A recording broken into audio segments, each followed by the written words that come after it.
Welcome to the channel. In today's video, we're going to show you how to unpin a message on Telegram.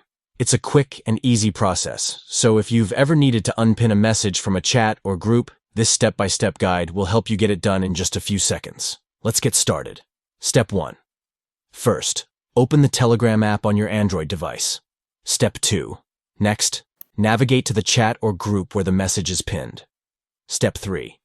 Once you're in the chat, look for the pinned message at the top. You'll see a small X button next to it. Tap on that X. Step 4. Finally, tap on Unpin. And that's it. The message is no longer pinned to the top of your chat. It's that simple. You can follow these steps whenever you need to unpin a message, whether it's from a personal chat or a group chat. Unpinning messages can help you keep your chats organized and clutter-free. If this video helped you, don't forget to like, share, and subscribe for more useful tutorials. Thanks for watching.